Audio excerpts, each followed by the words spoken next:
He has had some interesting international partners, once claiming he was paid a fortune by Muammar Gaddafi when the former Libyan leader wanted to pitch a Bedouin-style tent on land that Trump owned near the United Nations in New York. The Trump empire crisscrosses the world, from South Korea to Japan, from Azerbaijan to the UAE, to India, to Russia, to Ukraine, to China, Turkey, Brazil, Argentina, Panama, and on and on. 1, 2, 3. It's feared he can either call in favours or perhaps refuse to do political business because of his own business. This is, as you can see, one of his resorts, this one in Miami, the Trump Doral, and it has a turnover for a golf resort of $130 million a year. And it's just one of the places that Donald Trump owns that has people asking, if you're facing lawsuits, as he is here, how can you be an impartial president? Mr. Trump has been sued more than 3,000 times in the US in the last 30 years. Right now, the company that runs the spa at Doral is fighting him over its rent. One case he did settle was when part-time catering workers here sued him for unpaid wages.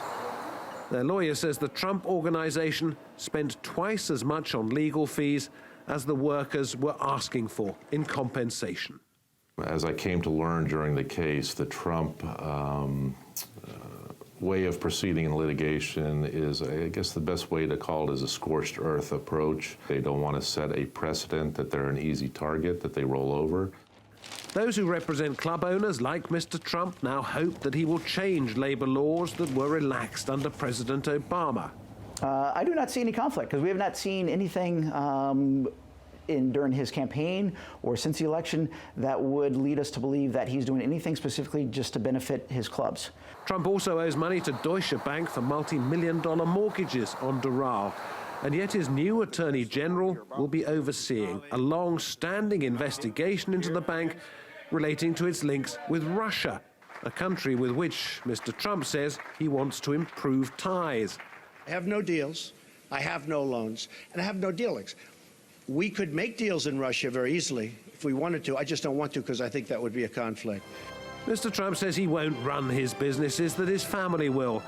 But among the difficulties there, Trump's son-in-law, Jared Kushner, who will be his special advisor, also owes money to Deutsche Bank.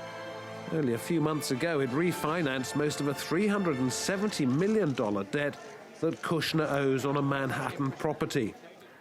These, so far, are only potential conflicts of interest, but they are also potential problems on a scale never before encountered by a sitting US president.